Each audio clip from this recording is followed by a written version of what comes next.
सेठ R T. Agrawal Hindi higher secondary school. विषय वाणिज्य व्यवस्था और संचालन। कक्षा 12।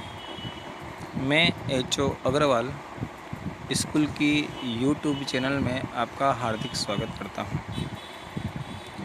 पिछले वीडियो में हमने अलग अलग संचालन शास्त्रियों के द्वारा दिए गए संचालन के कार्य का अभ्यास किया, जिसमें ओडोनल और कुंतज के द्वारा जो वर्गीकरण किया गया था उसमें संचालन के कार्य थे आयोजन, व्यवस्था तंत्र, कर्मचारी व्यवस्था, मार्गदर्शन और नियंत्रण।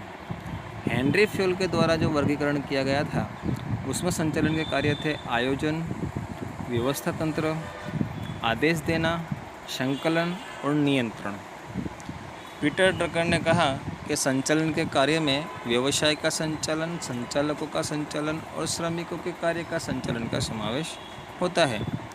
ल्यूथर गुलिक के पोस्ट कोर्ब की सूत्र की अपने चर्चा करी थी पिछले वीडियो में। पोस्ट कोर्ब में आयोजन, व्यवस्था तंत्र, कर्मचारी व्यवस्था, मार्गदर्शन, संकलन, सूचना प्रेषण और अंदाज पत्र का समावेश होता है। और जॉर्ज आर टेरी के अनुसार आयोजन, व्यवस्था तंत्र, मार्गदर्शन और नियंत्रण का समावेश होता है। आज हम इस वीडियो में ओडोनल के द्वारा जो संचालन के कार्य दिए गए हैं उसकी चर्चा अपने करेंगे। ओडोनल और कुंतज ने संचालन की प्रक्रिया में कहा कि संचालन की प्रक्रिया आयोजन से लेकर नियंत्रण तक होती है। उसकी शुरुआत आयोजन से होती है और अंत नियंत्रण पर होता है।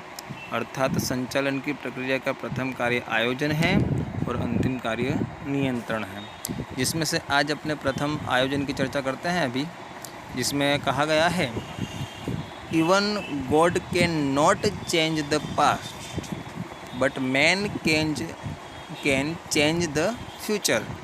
अर्थात भगवान भी भूतकाल को परिवर्तित नहीं कर सकते, परंतु मनुष्य भविष्य को परिवर्तित कर सकता है। अपेक्षित परिणामों की प्राप्ति के लिए वास्तविकताओं का चुनाव करना और उनके मध्य आंतरिक संबंध स्थापित करना और आवश्यक प्रवृत्तियों के अवलोकन और निर्माण के लिए पूर्व अनुमान करना अर्थात आयोजन।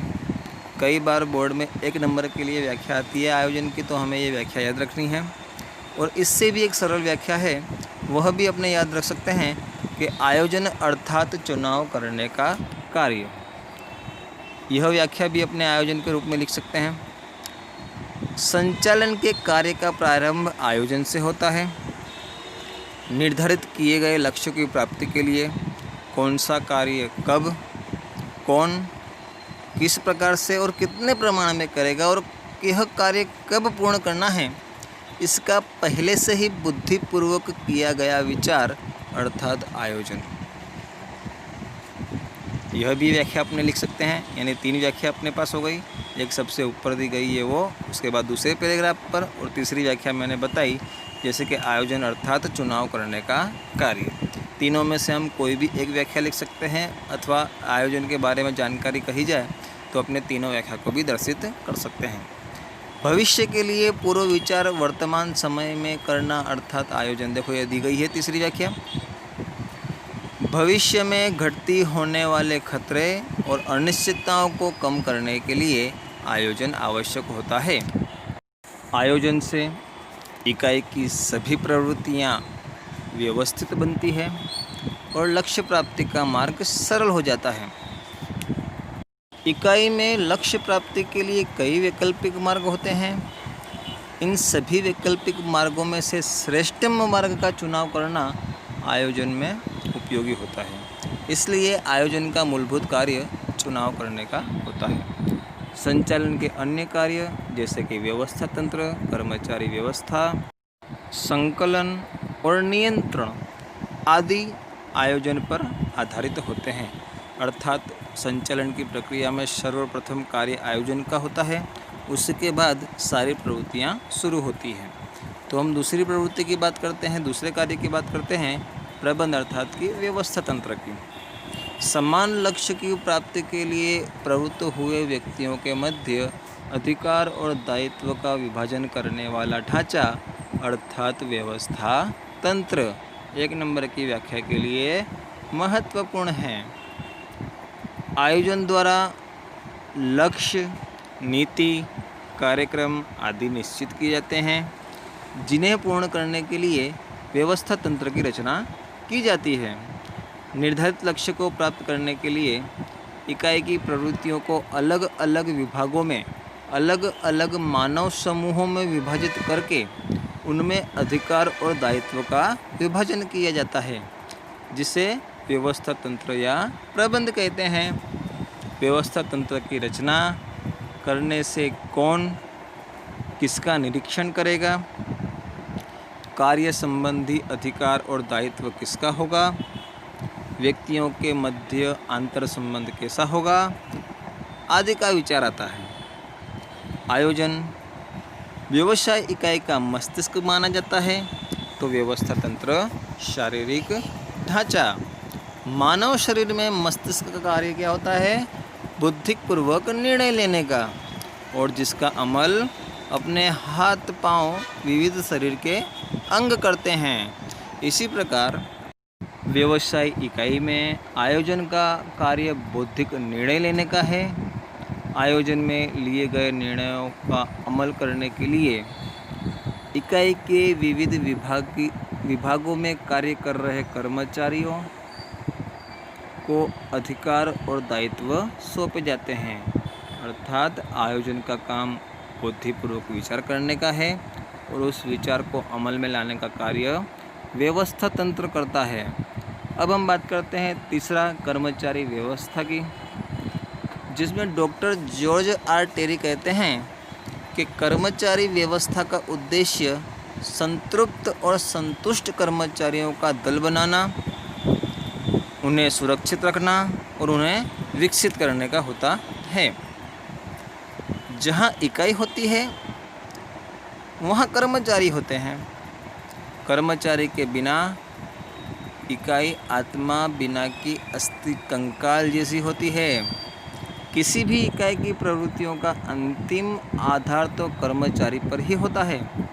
योग्य स्थान पर, योग्य समय में, योग्य संख्या में, योग्य योग्यता वाले कर्मचारियों की भर्ती करना, उन्हें पसंद करना, उनको प्रशिक्षण देना, स्थानांतरण करना, पदोन्नति देना, उन्हें इकाई में से निकालना, निवृत्त करना, उनके लिए कल्याणकारी प्रवृत्तियां करना आदि सारी बातों का विचार कर्मचारी व्यवस्था में होता है। संतुष्ट कर्मचारी होगा तो उसके उत्साह और जोश में वृद्धि होगी, जिससे इकाई की कार्यक्षमता और उत्पादकता में भी क्या होगी? वृद्धि होगी। कर्मचारी व्यवस्था में औद्योगिक इकाई में कार्य कर रहे कर्मचारियों से संबंधित प्रश्नों का अध्ययन भी किया जाता है। किसी भी व्यवसाय इकाई की सफलता का आधार कर्मचारियों पर निर्भर रहता है। वर्तमान समय में मानव शक्ति, आयोजन, मानव साधन विकास, कार्य का मूल्यांकन, आजीविका आयोजन आदि का समावेश कर्मचारी व्यवस्था में किया जाता है। संतुष्ट कर्मचारी इकाई की अमूल्यवान संपत्ति मानी जाती है। ऐसा प्रत्येक प्रगतिशील संचालन दृढ़ता से मानते हैं, क्योंकि कर्मचारी ही इकाई के हाथ पैर कहे जाते हैं, क्योंकि कर्मचारी ही सभी प्रकार का कार्य करते हैं। अब बात करते हैं मार्गदर्शन की। कर्मचारी को लक्ष्य प्राप्ति के लिए दिशा निर्देश देना और उनकी देखरेख करना अर्थात मार्गदर्शन। व्याख्या हमें याद रखनी है। निर्धारित लक्ष्य को प्राप्त करने के लिए इकाई में काम कर रहे कर्मचारी को मार्गदर्शन देना और उसकी प्रभावशाली देखरेख करने का कार्य अत्यधिक महत्वपूर्ण होता है। औद्योगिक इकाई में लक्ष्य निर्धारित करने के उसका आयोजन किया जाता है। आदर्श व्यवस्था तंत्र की रचना की जाती है। माल सामग्री एवं यंत्रों का क्रय किया जाता है, कर्मचारी की नियुक्ति की जाती है। परंतु जब तक अधिकारी अपने अधीनस्थों और श्रमिकों को कार्य किस प्रकार से करना है उसका मार्गदर्शन न दे तो उपर्युक्त सभी प्रयत्न निष्फल हो जाते हैं। इसीलिए कर्मचारियों को मार्गदर्शन देना आवश्यक बनता है। मार्गदर्शन के बिना संचालन के सभी कार्य निरर्थक हो जाते हैं। मार्गदर्शन के कार्यों में अधीनस्थों को मार्गदर्शन देना, निरीक्षण करना, आदेश या सूचना प्रदान करना, कार्य निर्धारित करना, कर्मचारी को प्रेरणा देना, नेतृत्व प्रदान करना आदि कार्यों का समावेश होता है। मार्गदर्शन संचालन के प्रत्येक स्तर पर और निरंतर चलने वाली प्रक्रिया है। अब हम बात करेंगे नियंत्रण की। जिस प्रकार से आयोजन संचालन का प्रथम कार्य है, उसी प्रकार नियंत्रण संचालन का अंतिम कार्य माना जाता है। प्रयत्न और परिणाम, साधन और उद्देश्य के मध्य संतुलन स्थापित करने का कार्य अर्थात नियंत्रण है। दूसरी व्याख्या है कि निर्धारित उद्देश्य को सिद्ध करने के लिए इकाई की प्रवृत्तियां आयोजन के अनुसार होती है या नहीं, यह देखने का कार्य अर्थात नियंत्रण। नियंत्रण को दूसरे शब्दों में अंकुश भी कहते हैं। प्राचीन परंपरागत विचारधारा के अनुसार नियंत्रण अर्थात कर्मचारी की प्रवृत्तियों को नियंत्रित करना, कठोर मनोवृत्ति अपनाना, कर्मचारी गलती करे तो उसे दंड देना, उनका स्थानांतरण करना, उनकी पदोन्नति को रोकना, उसका मतलब नियंत्रण माना जाता था। अर्थात नियंत्रण एक नकारात्मक विचार माना जाता था। परंतु आधुनिक समय में नियंत्रण का विचार सकारात्मक हुआ। यह सुधार लक्ष्य प्रवृत्ति मानी गई। कारण के नियंत्रण का कार्य